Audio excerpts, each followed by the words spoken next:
If you have started with your corporate job and already feeling lost, you have come to the right place. In this video, we will see 6 tips on how to stay motivated and focused in your corporate job. Stay tuned. The first important point I would like to talk about is to remember that everyone has to start small. You must have been a very bright kid academically in your college or school days, and when you graduate and enter into the corporate world, you have a certain level of expectation on the kind of work which you want to do. It is especially true for people graduating or post-graduating as an MBA postgraduate, because their curriculum mainly revolves around strategic discussions and management case studies. But when you enter into the corporate world, it is much different. The work might not be very strategic but operational initially as you enter into your career. This is because you have still to prove your point in the corporate world. So don't get frustrated with that. Whatever work has been given to you, don't just deliver what is expected out of you, but exceed the expectation.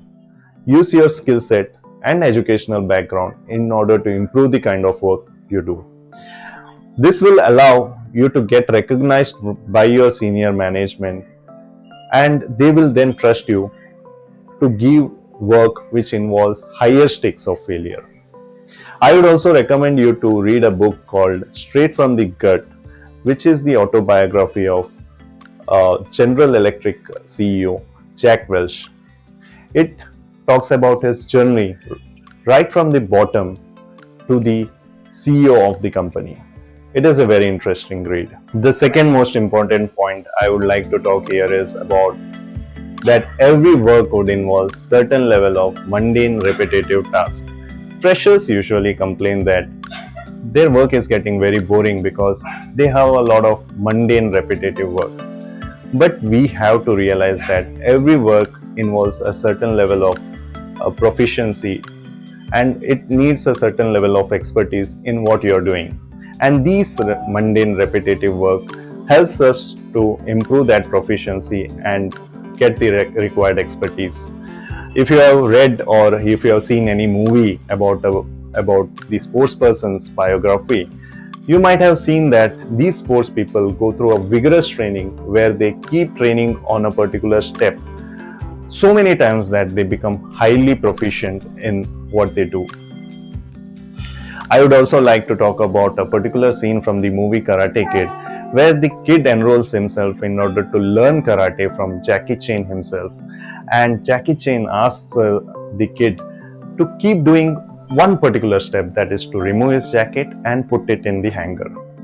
And when this kid keeps on doing the same thing again and again and again, he gets frustrated and he is about to leave the training. That is when Jackie Chan demonstrates how that particular kind of a training has improved the skills of the kid. So this is a very interesting scene, and I would like to recommend you to watch that particular movie also.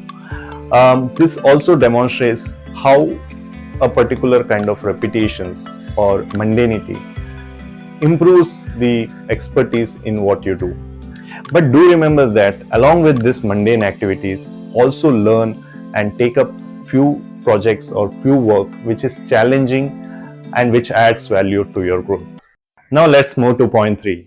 Point 3 is one of the most important points. People shouldn't affect the quality of the work you do. You must be having a very difficult boss, or your work environment has become very toxic due to office politics. But none of these reasons should affect the quality of the work you deliver. This is because within the organization, you are identified by the quality of the work you do.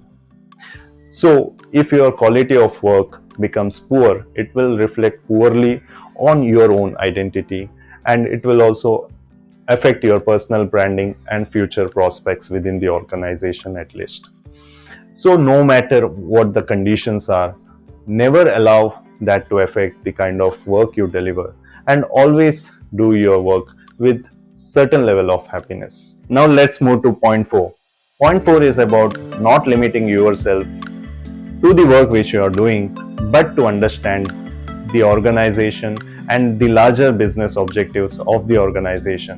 It will allow you to understand your relative significance within the organization and the business which you are involved in. Also, it will involve a lot of collaboration and networking with the people from different functions, and this will obviously help you in developing future opportunities. You might not be feeling very passionate about the work you are doing, and you are doing the work only to pay your bills. In that case, it becomes very important to put in some amount of time to develop a particular hobby or a passion. It might be anything. It might be about going for a workout or developing a skill like singing, playing an instrument, painting, etc. This will allow you to also unwind from the work which you do and think in a different direction. Now let's move to the sixth and final point. You might have tried all of these things and you are still feeling stuck at your work. Then it's high time you move out of the organization. But don't do it abruptly. Give yourself at least 3 to 6 months time period in order to strategize the exit plan.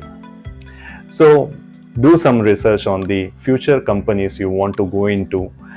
Also research a bit on the JDs of those companies, and then go for certain certifications or even go for a few projects within the organization if possible, in order to have a better exit.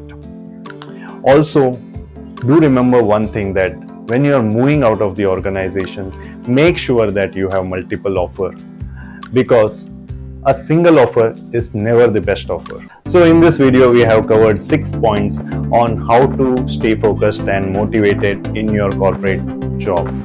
Please subscribe to my channel in order to have more videos on corporate skills, and click on the like button if you have enjoyed watching this video. Thank you for watching.